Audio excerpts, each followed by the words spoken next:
ಮಾಡಾಕ ತಂದಾಳ 16 ಡ್ರೆಸ್. ಒಂದೊಂದು ಡ್ರೆಸ್ನಾಗ ಒಂದೊಂದು ತಾರ ಕಾಣ್ತೈತು ಈ ಪೀಸ. ಸೋನೈಸಾ ನೀ ಸೋನೈಸಾ ಏನಾಗಿತ್ತ ನಿನ್ನದಂತ. ಸೋನೈಸಾ ನೀ ಸೋನೈಸಾ ಗಿಲಿ ಗಿಲಿ ನಿನ್ನದಂತ.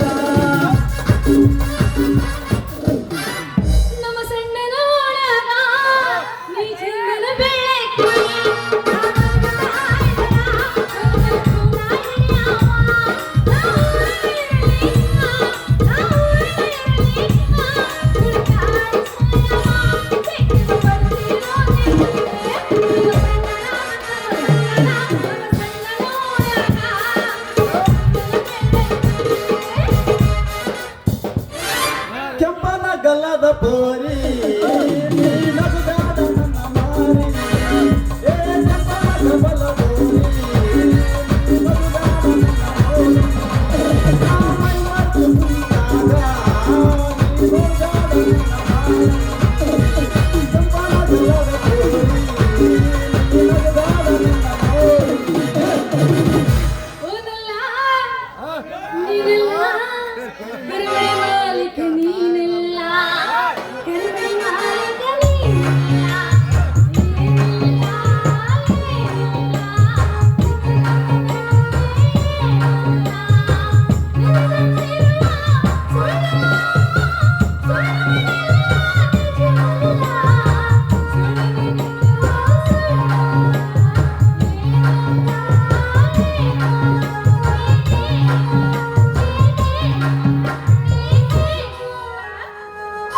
ಕರಿಯ ಕೂದಲಿಗೆ ಕೆಂಪನ ಬಣ್ಣ ಹಚ್ಚಿ ಬಿಸಳ ಧೂಳ. ಹೌದಾ ಮಾವ ಅಂದರೆ ಮುತ್ತ ಎದ್ದು ನಿಂತೆ ಹೊಳಿತನ ಚೆಳ್ಳ. ಕುಣಿತಾಳು ಕುಣಿತಾಳ ಕುಣಿತಾಳ ಕುಣಿತಾಳು ಕುಣಿತಾಳ.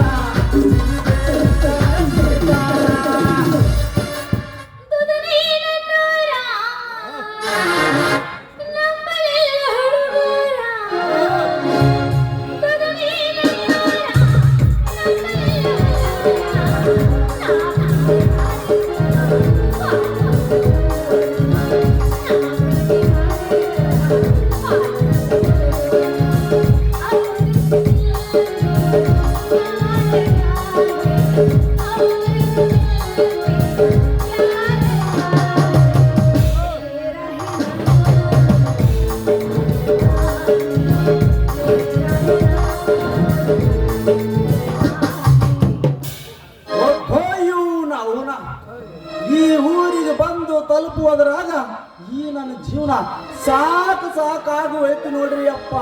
ಸಾಕು ಸಾಕಾಗೋಯ್ತು ಅಲ್ರಿ. ಸ್ವಾತಂತ್ರ್ಯ ಸಿಕ್ಕಿ 78 ವರ್ಷ ಆದ್ರೂ ಕೂಡ ಸರಿಯಾದ ಸೌಕರ್ಯ ಸೌಲಭ್ಯಗಳಿಲ್ಲ ಈ ನಮ್ಮ ಹಳ್ಳಿ ಜನಕ್ಕ.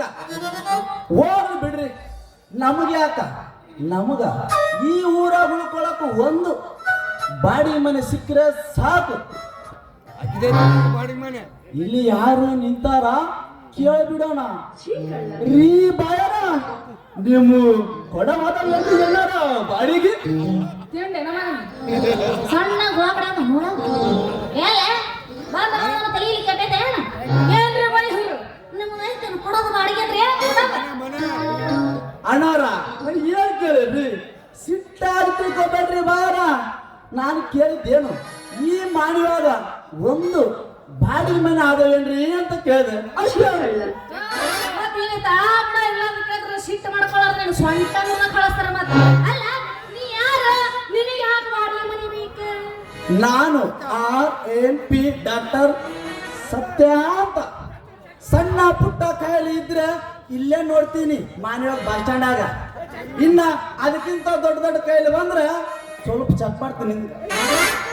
ಅವ್ರಿಗೆ ಸಮಾಧಾನ ಆಗಸಲೇ ಚೆಕ್ ಮಾಡಿ. ಹಂಗೇನಿಲ್ಲ, ಇದು ದೊಡ್ಡ ರೋಗ ಅದ, ಸಣ್ಣ ರೋಗ ಆದ್ರೆ ಇಲ್ಲೇ ನೋಡ್ತಿದ್ವಿ ಮಾನ್ಯವಾಗ.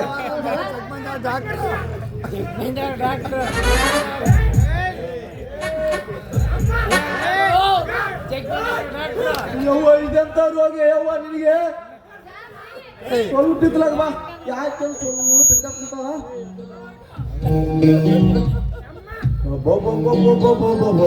ಅಂತಿಂತ ರೋಗ ಅಲ್ರಿ ಅಪ್ಪ ಈಗಿಗೆ. ಕಳಿಸ್ತೀನಿ ನಮ್ಮ ರಾಯಚೂರು ಸಿಟಿಗೆ ಕಳಿಸ್ತೀನಿ, ಅಲ್ಲೇ ನೋಡ್ಕೊಂತಾರಮ್ಮ.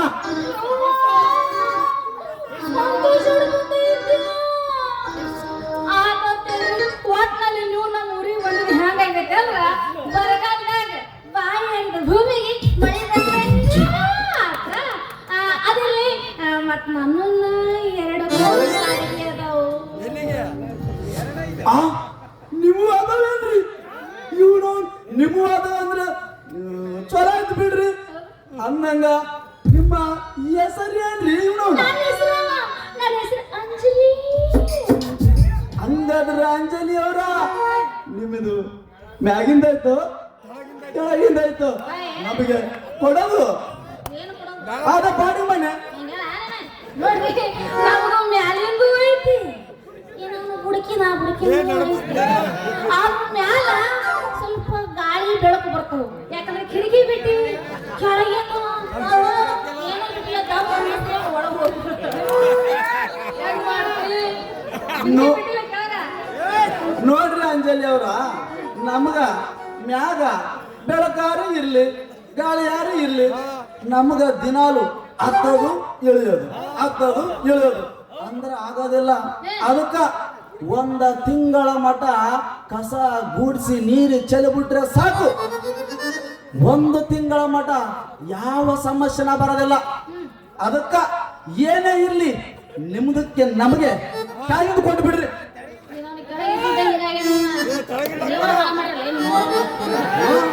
ನೋಡ್ರಿ, ಮ್ಯಾಲಿನ ಕೋಲಿಗೆ ಬ್ಯಾಚುಲರ್ ಹುಡುಗರು ಬರ್ತಾರಂತೆ, ಅವ್ರ ಕೆಳಗೆ ಅವ್ರ ಅಂತಾವ್ ನಿಂತಾವ್ ಬರ್ತಾವ ಅಂತೇಳಿ ತೆಂಗಿನ ಮ್ಯಾಲ ಕಟ್ಟೆ ಹಾಕಿಡು. ಯಾಕೆ ಮಲ್ಕೊಂಡ ನಾಳೆ ಚುಚ್ಚಿ ರಕ್ತ ಬರಬಾರ್ದು ನೋಡು. ನೋಡು ಅಂಜಲಿ, ಚುಚ್ಚಿ ರಕ್ತ ಬಂದ್ರು ಪರವಾಗಿಲ್ಲ. ಕೇಳು, ಅನ್ನೋರಾದಾರ ಅನುಭವಿಸ್ತರಾದಾರ, ಎಲ್ಲ ನಮ್ಮ ಮಾನವಾಗ ದೊಡ್ಡವರಾದಾರ. ಅಂಜಲಿ, ಈ ನಿನ್ನ ಕೆಳಗಿನ ಮನೆಯೊಳಗೆ ಇರುವಷ್ಟು ಸುಖ ಮ್ಯಾಗಿನ ಮನೆಯೊಳಗೆ ಸಿಗೋದಿಲ್ಲ ಅಂಜಲಿ, ಸಿಗೋದಿಲ್ಲ. ಅದಕ್ಕ ಏನ ಇರ್ಲಿ ನಿಮ್ದು ಕೆಳಗಿಂದ ಕೊಟ್ಟು ಬಿಡ್ರಿ ನಮ್ಗೆ. ಯಾಕೋ ಕೆಳಗಿನ ಮೇಲೆ ಬಹಳ ಆಶೆ ಪಟ್ಟಿನಿ, ಎಲ್ಲ ಬುಡಕಿನ ಮನೆಗೆ ಹೋಗ್ಕೊಳಕ ಒಂದು ಕಂಡೀಷನ್, ನೀ ದಿನ ಮಾಡಿ ತುಂಬಿಸಬಾರ್ದು. ಯಾಕಂದ್ರೆ ದಿನ ಮಾಡಿ ತುಂಬಿಸಿದ್ರೆ ನನ್ನ ತ್ರಾಸು. ಅಂಜಲಿ, ನಾ ಯಾಕ ಒಮ್ಮೆಲೆ ಮಾಡಿ ಮನೆ ತುಂಬಿಸ್ಲಿ? ಸಮಯ ನೋಡಿ ಸರಿಯಾದ ತುಂಬಿಸ್ತೀನಿ ನಿನ್ನ ಮನೇನ. ಏನಂತೆ? ನಿನಗೂ ಒಪ್ಪಿಗೆ ಬಂತು, ನನಗೂ ಒಪ್ಪಿಗೆ ಐತೆ. ಮತ್ತೆ ಇವತ್ತು ಹೊಕ್ಕೊಳಕತ್ತೀನಿ ನೋಡ್ರಿ ನಮ್ಮ ಕೆಳಗಿನ ಮನೆಯಾಗ. ದೇವ್ರಯ್ಯಪ್ಪ ಪರಮೇಶ್ವರ, ನಮಗೆ ಒಳ್ಳೆ ಮನಿನ ಕೊಡಿಸಿದ್ದೆ. ನಿನಗೆ ಒಂದ ತೆಂಗಿನಕಾಯಿನ 101 ಸಲ ಹೊಡಿತೀನಪ್ಪ ತಂದೆ.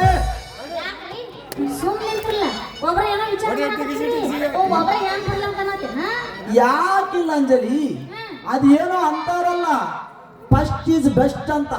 ಅದಕ್ಕ ಮೊದಲು ಇಲ್ಲಿ ಕುಂಕರ್ನ ಚೆಕ್ ಮಾಡ್ಲ ನಿನ್ನ ಚೆಕ್ ಮಾಡ್ಲ ಅಂತ ವಿಚಾರ ಮಾಡಕ್ ಕುಂತೀನಿ.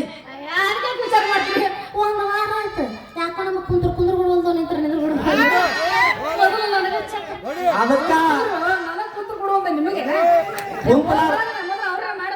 ಕುಂತಲಾಗ ಇವಾಗ ನಿನಗೆ ತೋರ್ಸಕ್ಕೆ ಬಂದೇನೆ. ಎಬ್ಸಂಗಂದ್ರ ಹುಟ್ಟಿದ ಊರಿಗೆ ಬಾರರ ತೊಟ್ಟಿ ಬಡಿತರ, ಕೊಟ್ಟ ಮಳಿಗೆ ಹೋಗಿ ನೆತ್ತಗ ಮಾಡದಿ ಸಂಸಾರ.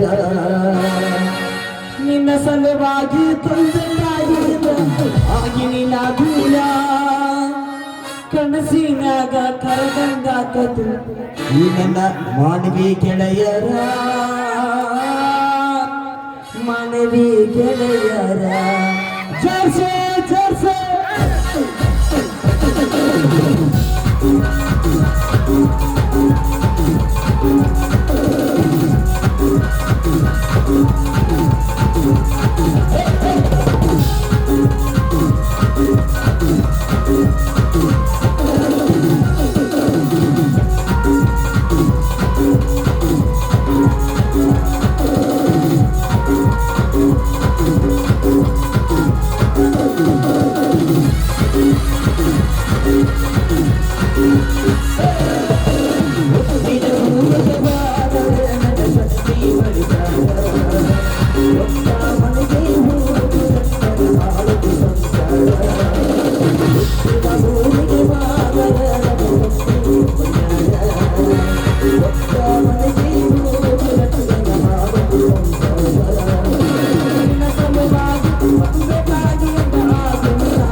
ಮೋಸ ಮಾಡಿದ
ಎಂದಿನಂತೆ ಅರ್ಪಡಿಸುತ್ತಿರುವ ಈ ಜಯರಾಜ್ ಊರಿಗೆ ಕಾಲಿಟ್ಟರೆ ಸಾಕು ಹಸುಗೂಸಿನಲ್ಲಿ ಹುಟ್ಟುತ್ತದೆ ನಡಕ, ಹುಡುಗಿಯರಲ್ಲಿ ಆಗುತ್ತದೆ ಪುಳಕ, ಗರತಿಯರಿಗೆ ಅಂಟುತ್ತದೆ ಮಹಕಳಂಕ.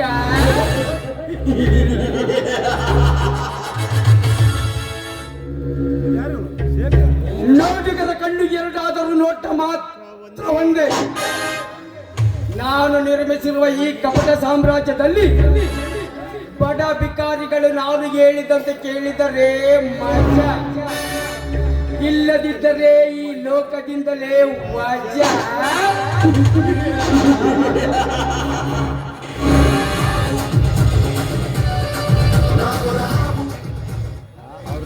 ಈ ಜಯರಾಜನ ಹೆಸರು ಕೇಳಿದರೆ ಎದುರಾಳಿಗಳ ನಾಡಿಗಳಲ್ಲಿ ಹರಿಯುತ್ತಿರುವ ರಕ್ತವು ಕೂಡ ಎಪ್ಪಗಟ್ಟುತ್ತದೆ. ಅಂತದ್ರಲ್ಲಿ ನಾನು ಕಟ್ಟುತ್ತಿರುವ ಫ್ಯಾಕ್ಟರಿಯನ್ನು ಹೊಲವನ್ನು ಪಡೆಯಲು ಹೋದರೆ ಆ ಗುರುಲಿಂಗನ ತಮ್ಮ ಅರ್ಜುನ ಅಡ್ಡ ಬರುವನಲ್ಲ.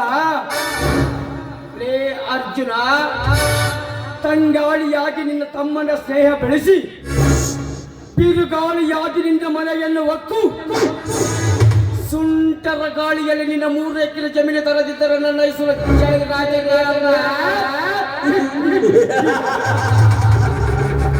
ಕುಲಕರ್ಣಿ, ಹೇ ಕುಲಕರ್ಣಿ,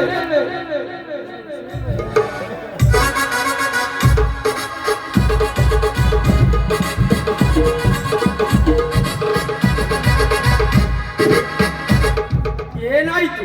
ತೀರನಂತೆ ಬಂದು ನಮ್ಮ ಆಳುಗಳನ್ನು ಎದುರಿಸಿ ಹೋದ ನಂತರ ಬಂಡ ಬಟ್ಟಿ ಮಗ ಅರ್ಜುನ ಎಲ್ಲವನು ಸೌಕರ್ಯ ನಿಮ್ಮ ಸಿಂಹದ ಗರ್ಜನ ನುಡಿ ಕೇಳಿ ಬೆಚ್ಚಿ ಬಿದ್ದಿರ್ಬೇಕ್ರಿ ಆ ನನ್ನ ಮಗ ಅರ್ಜುನ. ಏಕಚಿತ ಒಬ್ಬ ಬಡ ಕೊಂಡಿ ನಮಗೆ ಸವಾಲ್ ಹಾಕಿದರಂದ್ರೆ ಸೌಕರ್ಯ ಹೆಂಗನ ಮಾಡಿ ನಮ್ಮ ವಶಕ್ಕೆ ಹಾಕೊಂಡ್ರೆ ಆಯ್ತ್ರಿ.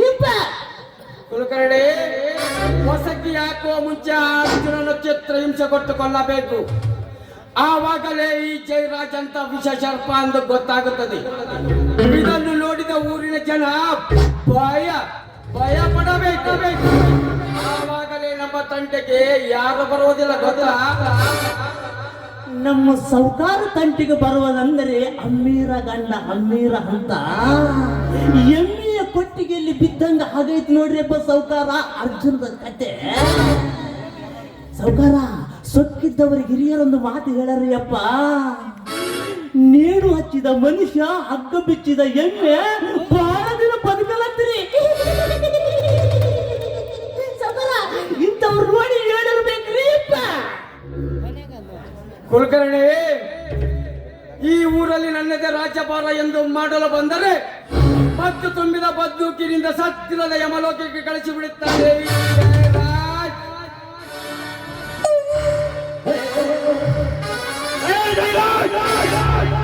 ಮತ್ತು ತುಂಬಿದ ಬಂದೂಕಿನಿಂದ ಸತ್ತಿಲ್ಲದ ಯಮಲೋಕಕ್ಕೆ ಕಳಿಸಲು ಇದನ್ನೇನು ಹಾಲರ ಪಿಂಡಕೊಂಡ ಮಗನೇ. ಕನ್ನಡ ನಾಡಿನ ಎಮ್ಮೆಯ ಪತಿವ್ರತೆಯ ಪಿಂಡದಲ್ಲಿ ಜನಿಸಿದ ಗಟ್ಟಿ ಪಿಂಡವಿದು. ಅಂದಾಗ ನಿನ್ನ ಗುಂಡಿ ನೇಟಿಗೆ ಬಗ್ಗುವ ಗುಂಡಿಗೆ ಅಲ್ಲದೇನು? ನಿನ್ನಂತ 100 ಜನ ಬಂದೂಕಿನಿಂದ ಬಂದರು ಅವರ ಎದೆ ಗುಂಡಿಗೆ ನೆನಪಗಿದು ಬಿಸಿ ನೆತ್ತರೆ ಕುಡಿಯುವ ಗಂಡುಗಲಿಗಳ ಗಂಡು ಇರುವ ಅರ್ಜುನ ಇವನು. ಹುಷಾರ.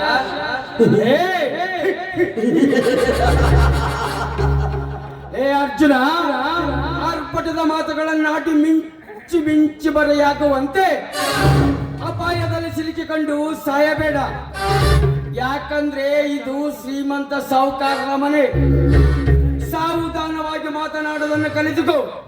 ಇಲ್ಲದಿದ್ದರೆ ಈ ಮನೆ ಕಂಬಕ್ಕೆ ಕಟ್ಟಿ ಹಾಕಿ ನಿನ್ನ ಮೈ ಚರ್ಮ ಸುಲಿಯಬೇಕಾಗುತ್ತದೆ.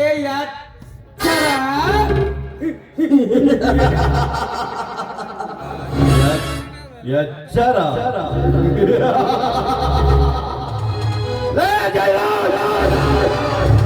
ಕಂಬಕ್ಕೆ ಕಟ್ಟಿ ಮೈಚರము ಸುಳಿಯಲು ಇದನ್ನೇನು ಕುರಿಮರಿ ಎಂದುಕೊಂಡೆ ಆ ಮಗನೇ? ಕೆರಳಿದ ಸಿಂಹ ಕಣ ಇವನು. ಅಂದಾಗ ನಿಮ್ಮಂತ ಮಲ ತುಂಬಿದ ಮಧ್ಯಾಹ್ನಗಳನ್ನು ಬೆನ್ನಟ್ಟಿ ಬೇಟೆಯಾಡಿ ನಿಮ್ಮ ನಿನ್ನ ಅತಿ ಮಾಂಸವನ್ನು ಅಳಿದು ತಿನ್ನುವ ಅರ್ಜುನ ಎಪ್ಪನೇ ಇವನು. ಏ ಅರ್ಜುನ, ಎಪ್ಪುಲಿ ಎಂದು ಕಬ್ಬಿನಿಂದ ಮಾತನಾಡಿದರೆ ಸತ್ತಿಲ್ಲದ ಯಮಲೋಕಕ್ಕೆ ಕಳಿಸುವೆ. ಹಲೋ ತಮ್ಮ ಅರ್ಜುನ, ಅಪ್ಪಳಿಸಿ ಒಯ್ದಿದ್ದು ಮಳೆ ಹಲ್ಲಂತ, ಕೊಪ್ಪಾಗಿದ್ದು ದನವಲ್ಲಂತ. ಅದಕ್ಕ ಏನಾಯ್ತು ಅಂತ ಹೇಳೋಯಪ್ಪ, ವಿಚಾರ ಮಾಡೋಣಪ್ಪ. ಲೇ ಕುಲಕರ್ಣಿ, ಅಂಗಾಲಿನ ಹುಣ್ಣಿಗೆ ಕನ್ನಡಿ ಬೇಕೆನಲೇ. ಜನ ಇದ್ದಾಗ ನರಿಯಂತೆ ಮಾತನಾಡಿ, ಜನ ಇಲ್ಲಿದ್ದಾಗ ನಾಯಿಯಂತೆ ಪಗಳುವ ನಾಯಿ ನೀನು. ಈಗ ಏನು ಗೊತ್ತಿಲ್ಲದ ತರ ನಟಿಸುತ್ತೀಯ ಮಗನ. ನೀನು ನಿಮ್ಮ ಸೌಕರ್ಯ ಸೇರಿಕೊಂಡು ಮತ್ತೊಬ್ಬರ ಹೊಲಕ್ಕೆ ಬೇಲಿ ಹಾಕಲು ಹೊಂಟಿರುವರಲ್ಲ, ನಾಚಿಕೆ ಆಗುದಿಲ್ಲ ಈ ನಿಮ್ಮ ಏಕ ಜನ್ಮಕ್ಕೆ. ಏ ಅರ್ಜುನ, ಅಂದೇ ನಿನ್ನ ಅಣ್ಣನಿಗೆ ಹೇಳಿದಿನಲ್ಲ, ನಿಮ್ಮ ಹೊಲಕ್ಕೆ 3ರಷ್ಟು ಹಣ ಕೊಟ್ಟು ಖರೀದಿಸುತ್ತೇನೆ ಎಂದು. ಅಂದಾಗ ಸಾವಿರಾರು ಜನರಿಗೆ ಉದ್ಯೋಗ ಕೊಡುವ ನನ್ನ ಫ್ಯಾಕ್ಟರಿ ನಿನ್ನ 3 ಎಕರೆ ಜಮೀನಿಗಾಗಿ ಬಂದಾಗಬೇಕೆ? ಅದೆಂದಿಗೂ ಸಾಧ್ಯವಿಲ್ಲ. ಏನಂದ್ರೆ ಆಫ್ಟರ್ ಆಲ್ 3 ಎಕರೆ. ಲೇ ಜಯರಾಜ್, ನೀನು ತಿಳಿದುಕೊಂಡಿರುವುದು ನಿನ್ನ ತಿಳಿಗೇಡಿತನ. ಒಂದು ಬೃಹತ್ ಬಂಡಗಳನ್ನು ಅಲಗಾಡಿಸಲು ಬೇಕಾಗಿರುವುದು ಒಂದು ಸಣ್ಣ ಕಲ್ಲು. ಅದಕ್ಕೆ ಬಲ್ಲವರು ಹೇಳಿದ್ದಾರೆ, ಸನ್ನೆಗೆ 1000 ಆನೆ ಬಲ ಅಂತ. ಅಷ್ಟೇ ಯಾಕೋ, ಫ್ಯಾಕ್ಟರಿ ಕಟ್ಟಲು ನಿನ್ನ 300 ಎಕರೆ ಜಮೀನಿದ್ದರೆ ಬೇಕಾಗಿರುವುದು ನನ್ನ 3 ಎಕರೆ ಜಮೀನು ಎಂಬುದನ್ನು ಮಾತ್ರ ನೀನು ಮರೆಯಬೇಡ. ಅದನ್ನರಿತು ತಾನೇ ಬೇಲಿ ಹಾಕ್ಸಿರುವುದು. ನೋಡು ಅರ್ಜುನ್, ಇನ್ನೂ ಕಾಲ ಮಿಂಚಿಲ್ಲ. ನಿನಗೆ ಎಷ್ಟು ಹಣ ಬೇಕು ಹೇಳಿ ಕೊಡುತ್ತೇನೆ, ಆದರೆ ಕೊಡುವುದಿಲ್ಲ ಅಂತ ಮಾತ್ರ ಹೇಳಬೇಡ. ಯಾಕಂದ್ರೆ ನಾನು ಬಿಡುವ ಮಗನೇ ಅಲ್ಲ. ಲೇ ಜಯರಾಜ್, ಹಮ್ಮಿನಿಂದ ಬ್ರಹ್ಮ ಕೆಟ್ಟ, ಪಂಥ ಮಾಡಿ ಪಾಂಡವರು ಕೊಟ್ಟರು. ಏನೋಲೇ, ಈ ನಿನ್ನ ಸೊಕ್ಕಿನ ನುಡಿಗಳಿಂದ ನೀನು ಸುಟ್ಟು ಹೋಗ್ತೇ, ಸರ್ವನಾಶ ಆಗ್ತೇ ಎಚ್ಚರ ಮಗನ.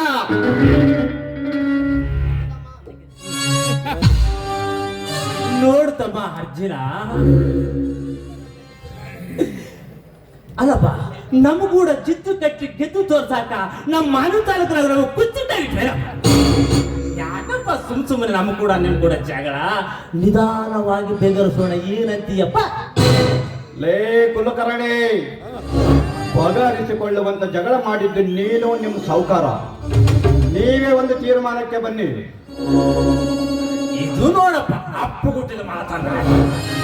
ಅಲ್ಲ ತಮ್ಮ ಅರ್ಜುನ, ಆನೆಯಾಗಿ ಹುಟ್ಟಿ ಸೊಪ್ಪು ತಿನ್ನುವುದಕ್ಕಿಂತ ಇರುವೆಯಾಗಿ ಹುಟ್ಟಿ ಸಕ್ಕರೆ ತಿನ್ನುವುದೇ ಸೋತಮ್ಮ. ಯಾಕಪ್ಪ ಸುಮ್ಮನೆ ಜಗಳ? ನೋಡು, ಈ ಜಗಳ ಮಾಡೋದು ಒಳ್ಳೇದಲ್ಲ. ಈಗಂತೂ ನಮ್ಮ ಸಾಹುಕಾರ ನಿನ್ನ ಜಮೀನ್ ಎಷ್ಟು ಬೇಕು ರೊಕ್ಕ ಕೊಡಕ ಜಗ್ಗ. ಯಾಕಂದ್ರೆ ಗೋಡ ಅಂತ ಬೂದಿಟ್ಟದ ರೊಕ್ಕ. ಕೇಳಪ್ಪ, ಎಷ್ಟು ಬೇಕಂತ ಕೇಳು. ಸುಮ್ಮನೆ ನನ್ಗೆ ನಿಮ್ಗೆ ಜಗಳ ಬೇಡಪ್ಪ, ಜಗಳ ಬೇಡ. ಲೇ ಕುಲಕರ್ಣಿ, ಬೇಡುವ ಬಡವನಿಗೆ ಸಾಕು ಎಂಬುದೇ ಗೊತ್ತಾಗುವುದಿಲ್ಲ. ಅದಕ್ಕಾಗಿ ನೀವೇ ಹೇಳಿ ಎಷ್ಟು ಕೊಡ್ತೀರಿ ಅಂತ.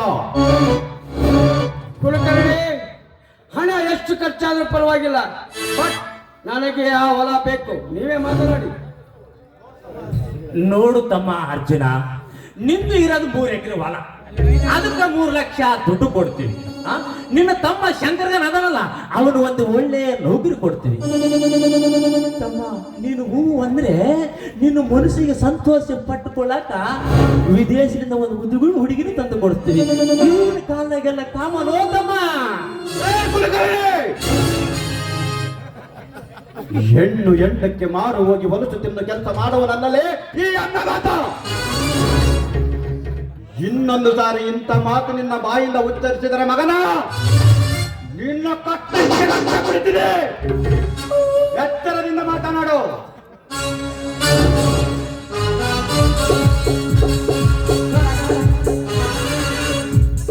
ಅಲ್ಲೋ ತಮ್ಮ, ಏನೋ 60 ವರ್ಷದ ಮುದುಕ ಏನೋ ಮಣ್ಣು ತಿನ್ನುವ ಕೆಲಸ ಮಾಡಿಬಿಟ್ಟಿನ ತಪ್ಪಾಗದು ಬಿಡಪ್ಪ. ಹೇಳಪ್ಪ, ನಿನ್ನ ಕಂಡೀಷನ್ ಏನಂತ ಹೇಳಪ್ಪ. ನಿನಗ ಹುಡುಗಿನ ಬ್ಯಾಡ ಅಂದ್ರೆ ಬ್ಯಾಡ ಬಿಡು, ನಿಮ್ಮ ತಮ್ಮಗ ನೌಕರಿ ಕೊಡ್ತೀವಿ. ಇದಕ್ಕೆ ಏನಂತೀಯಪ್ಪ? ಕುಲಕರ್ಣಿ, ನೀನು ನಿಮ್ಮ ಸಾಹುಕಾರ ನನ್ನ ಹೊಲಕ್ಕೆ ಬೆಲೆ ಕಟ್ಟಿದ್ದಕ್ಕ ನನ್ನ ಒಪ್ಪಿಗೆ ಐತಿ. ಆದ್ರೆ ನಂದು ಒಂದು ಕಂಡೀಷನ್ ಐತೆ. ಅದಕ್ಕೆ ಒಪ್ಪಿದರೆ ಮಾತ್ರ ನಾನು ಹೊಲ ಬರೆದು ಕೊಡೋದು ರೆಡಿ. ಒಟ್ಟು ನಮ್ಮ ಮಾತಿಗೆ ಮರ್ಯಾದೆ ಕೊಟ್ಟಿಯಲ್ಲಪ್ಪ. ಜೀವ ಮ್ಯಾಕ್ ಹೋಗಿ ಕೆಳಗೆ ಬಂದಂಗ ಆಯ್ತು. ಹೇಳಪ್ಪ ಅರ್ಜುನಪ್ಪ, ನಿನ್ನ ಕಂಡೀಷನ್ ಏನಂತ ಹೇಳಪ್ಪ. ನಾವು ಕೇಳಕ್ಕೆ ನಮ್ಮ ಸೌಕಾರ ನಾವು ರೆಡಿಯಾಗಿ ನಿಂತಿಲ್ವ ಯಪ್ಪ? ಕುಲಕರ್ಣಿ, ನೀವು ಫ್ಯಾಕ್ಟರಿ ಕಟ್ಟೋದ್ರಿಂದ ಕಲಿತವರಿಗೆ ವಿದ್ಯೆ ಸಿಗುತ್ತಾ ನಿಜ. ಆದರೆ ಫ್ಯಾಕ್ಟರಿ ಕಟ್ಟಲು ಸರ್ಕಾರ ನಿಗದಿ ಮಾಡಿರೋ ಭೂಮಿ ಪಾಳು ಇಲ್ಲ, ಬಂಜರು ಭೂಮಿ ಆಗಿರಬೇಕು. ಆದರೆ ನೀವು ಫಲವತ್ತಾದ ಭೂಮಿಯನ್ನು ಬೆಳೆಸಿಕೊಳ್ಳುತ್ತಿದ್ದೀರಲ್ಲ, ಯಾರು ಕೊಟ್ಟವರು ನಿಮಗೆ ಪರ್ಮಿಷನ್? ಎಲ್ಲಿದೆ ಕಾನೂನು? ಮೊದಲು ನನ್ನ ಪ್ರಶ್ನೆಗೆ ಉತ್ತರ ಕೊಡಿ. ನೋಡ್ತಮ್ಮ ಅರ್ಜುನ, ಕಾನೂನು ಪ್ರಕಾರ ಹೋದ್ರೆ ಮಣ್ಣು ಸಿಗಲಾರದ ಕಾಲವಿದೆ ತಮ್ಮ. ಕಾನೂನು ಪರ್ಮಿಷನ್ ನಮ್ಮ ಸೌಕಾರ ರೊಕ್ಕ ಹೋಗೋದು ಎಲ್ಲ ಆಫೀಸರೆಲ್ಲ ಖರೀದಿ ಮಾಡಿ ತಮ್ಮ. ಅದ್ರ ಬಗ್ಗೆ ಏನು ಚಿಂತೆ ಮಾಡಬೇಡಪ್ಪ, ಅದ್ರ ಬಗ್ಗೆ ನೀನು ಚಿಂತೆ ಮಾಡಬೇಡ. ಅರ್ಜುನ, ದುಡ್ಡು ಕೊಟ್ಟರೆ ಈ ದುನಿಯಾದಲ್ಲಿ ಬೇಕಾದದ್ದು ಸಿಗುತ್ತದೆ. ಸರ್ಕಾರ ಕಾನೂನು ಕಣ್ಣು ಮುಚ್ಚಿಕೊಂಡರೂ ಕಂಡರೂ ಕಾಣಲಾಗಿ ಕುಳಿತು ಬಿಡುತ್ತದೆ. ನೀನು ಅದರ ಬಗ್ಗೆ ತಲೆ ಕೆಡಿಸಿಕೊಳ್ಳಬೇಡ. ಕುಲಕರ್ಣಿ, ಕೊಟ್ಟ ಮಾತಿನಂತೆ ತಂದು ಕೊಟ್ಟು ಬಿಡು ಹಣವನ್ನು.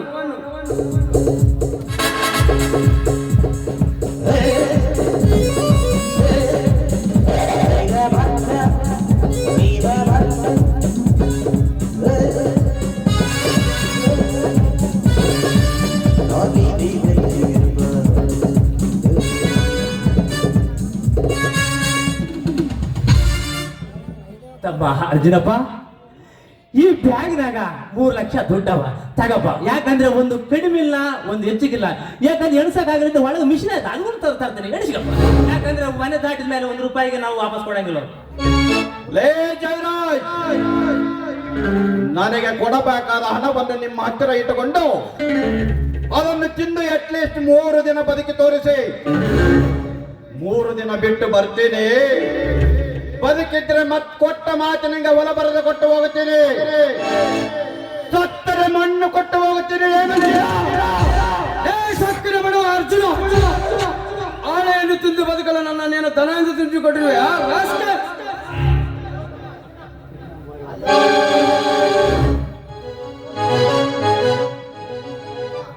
ಅಲ್ಲೋ ತಮ್ಮ ಅರ್ಜುನ, ಅಲ್ಲೋ ತಮ್ಮ ಅರ್ಜುನ, ಯಾಕಪ್ಪ ಇಷ್ಟೊಂದು ಗಲಾಟೆ ಮಾಡ್ತಿದ್ದೆ?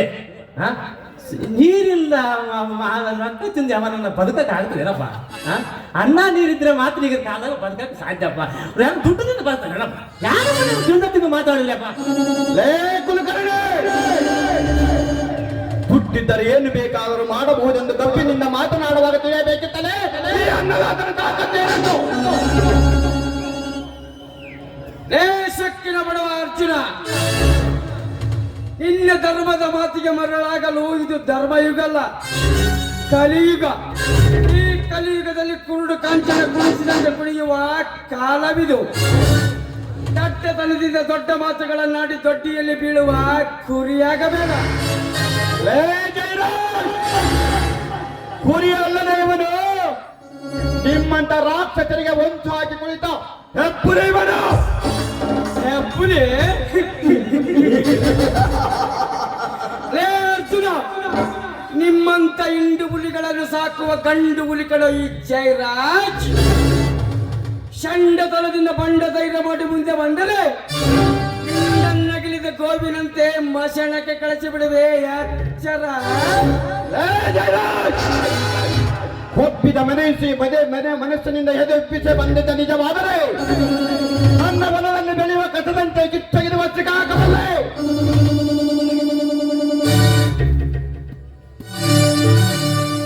ಅಲ್ಲೋ ತಮ್ಮ ಅರ್ಜುನ, ಸಮಾಧಾನ ಮಾಡಕು ಮಾಮ. ಅರ್ಜುನ ಮಾಮ, ಯಾಕಪ್ಪ ಅಷ್ಟೊಂದು ನೀನು ಎದುರಾಡ್ತಿದ್ಯಪ್ಪ? ಲೇ ಜಯರಾಜ್, ಹೋಗುವುದಕ್ಕೆ ಮುಂಚೆ ಮುತ್ತಿನಂತ ಒಂದು ಮಾತು ಹೇಳ್ತೀನಿ, ಚೆನ್ನಾಗಿ ಜ್ಞಾಪಕದಲ್ಲಿಟ್ಟಿಕೋ. ಉತ್ತರ ಕರ್ನಾಟಕದ ಪವಿತ್ರ ಭರತ ಭೂಮಿಯಾದ ಬಿಜಾಪುರ ಜಿಲ್ಲೆಯಲ್ಲಿ ಜನಿಸಿ ಆಧ್ಯಾತ್ಮದ ಅಧ್ಯಾಯ ಮಾಡಿ ವಿಶ್ವರ ಕಂಡ ಶ್ರೇಷ್ಠ ತಂದ ನೆಲೆಸಿದ ಬಿಜಾಪುರ ಜಿಲ್ಲೆಯ ಜ್ಞಾನಾಶ್ರಮದ ಸಿದ್ದೇಶ್ವರ ಮಹಾಸ್ವಾಮಿಗಳಿಗೆ ಜ್ಞಾನಯೋಗಿ ಅಂತಾರ. ಬಡವರ ಮಕ್ಕಳಿಗೆ ಉಚಿತ ಊಟ ಮತ್ತು ಶಿಕ್ಷಣವನ್ನು ನೀಡಿ ಬಡವರ ಬಾಳಿನ ಭಾಗ್ಯ ನಿಧಿಯಾದ ತುಮಕೂರಿನ ಸಿದ್ದಗಂಗ ಮಠದ ಶತಾಯುಷ ಡಾಕ್ಟರ್ ಶಿವಕುಮಾರ ಮಹಾಸ್ವಾಮಿಗಳಿಗೆ ದಾಸೋಹಿ ಯೋಗಿ ಅಂತಾರ. ಅಂಧರಾದರೂ ಕೂಡ ಅಂತರಾಳದ ಕಣ್ತೆರೆದು ಜಗದ ಅಂಧಕಾರ ಕಳೆಯಲು ಸಾವಿರಾರು ರಾಗಗಳನ್ನು ರಚಿಸಿ ಆ ರಾಗಕ್ಕೆ ಸಾಹಿತ್ಯ ಸಂಗೀತದ ಚೈತನ್ಯವನ್ನು ನೀಡಿದ ಗದಗಿನ ಪಂಚಾಕ್ಷರ ಗವಾಯಿಯೊಳಗೆ ಗಾನಯೋಗಿ ಅಂತಾರ. ತನ್ನ ಬೆವರಿನ ಪ್ರತಿಯೊಂದು ಹನಿಯನ್ನು ಭೂಮಿಗೆ ಸುರಿಸಿ ಭೂಮಿಯಿಂದ ಬಂದ ಪ್ರತಿಯೊಂದು ಅನ್ನದ ಕಾಳನ್ನು ಪ್ರತಿಯೊಂದು ಅನ್ನ ಜೀವಿಗಳಿಗೆ ಅನ್ನದಾನ ಮಾಡುವ ಈ ಅನ್ನದಾತನಿಗೆ ನೇಗಿಲ ಯೋಗಿ ಅಂತಾರ. ಲೇ ಜಯರಾಜ್, ನೀನು ಯಾರ ಶಾಪಕ್ಕೂ ಗುರಿಯಾದರೂ ಬಚಾವಾಗಬಹುದು. ಆದ್ರೆ ಈ ನೇಗಿಲ ಯೋಗಿ ಅನ್ನದಾತನ ಶಾಪಕ್ಕೆ ಗುರಿಯಾದ ಕೊಟ್ಟು ನೀನು ಗಾಳಿ ಆದ್ರೆ ನಾನು ಬಿರುಗಾಳಿ, ಏನು ಬಿರುಗಾಳಿ ಆದ್ರೆ ನಾನು ಸುಂಟರ ಗಾಳಿ, ಏನು ಸುಂಟರಿಗಾದ್ರೆ ನಾನು ಸುನಾಮಿ. ಇಲ್ಲ ವಸ್ತಮಲ್ಲ ಮುಂದರೊಂದೆ ಮುಸಲಮ್ಮ ಪೊಂಡಗ.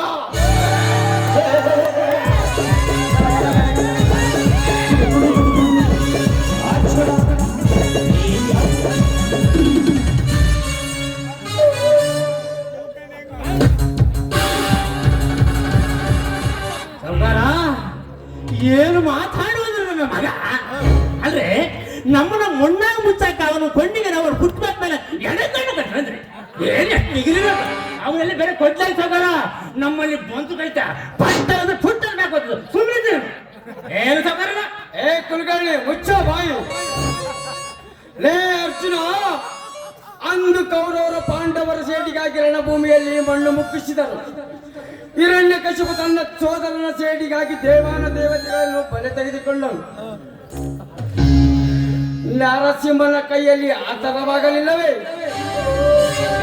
ಅದೇ ಸೇಡಿಗಾಗಿ ಒಂದಲ್ಲ ಒಂದು ದಿನ ನಿನ್ನ ಮನೆ ಸರ್ವನಾಶ ಮಾಡಿಕೊಂಡು ನನಗೆ ಸಮಾಧಾನವಿಲ್ಲ. ಸೌಕರ್ಯ ನಾವು ಸುಮ್ಕೆ ಕುಂದ್ರಬಾಡ್ರಿ ಅಪ್ಪ, ಇದಕ್ಕೊಂದು ವ್ಯವಸ್ಥೆ ಮಾಡಬೇಕು. ನಡಿ ಸೌಕರ್ಯ. ಯಾಕಂದ್ರೆ ಸೌಕರ್ಯ ಇಲ್ಲಿ ಕುಂತ ಜನಗಳು ಸರಿಗಿಲ್ಲ. ಯಾಕಂದ್ರೆ ಅವ್ರದ್ದು ಅರ್ಜುನ ಮುಂದ ಒಂದಕ್ಕೂ ಎರಡು ಹೇಳಿ ಅವ್ರು ನಮ್ಗೆ ಜಗಳಿಡ್ತಾರೆ. ಸೌಕರ್ಯ ನಿನ್ನ ಸಿಟ್ಟು ಬಂದಿಲ್ಲ ಗೊತ್ತಿಲ್ಲಪ್ಪ, ನನಗಂತೂ ಸಿಟ್ಟು ಬಂದು ಹೊಟ್ಟೆಗೆ ಕಾರ್ ಕೂಡ ಕಳಿಸಿಬಿಡ್ತಾರೆ. ಸೌಕರ್ಯ ಸೀದಾ ದುರ್ಗ ಬಾರಕ್ಕೆ ಹೋಗಿ ಒಂದು ಎಂಶ ಮುಳಿದು ಬರ್ತೇನೆ. ಸೌಕರ್ಯ ನಿನಗೂ ಬೇಕಂದ್ರೆ ಮತ್ತೆ ಕರ್ಸಲೇನ್ರಿ, ಬೇರೆ ದೇಶದ ಹುಡುಗಿನ ಕರ್ಸಲ್ರಿ. ಅವನ ಆಡಿದ ಮಾತಿಗೆ ನನ್ನ ಹೊಟ್ಟೆಯನ್ನು ಉರಿಯುತ್ತದೆ. ತರಸು. ಆಯ್ತಪ್ಪ.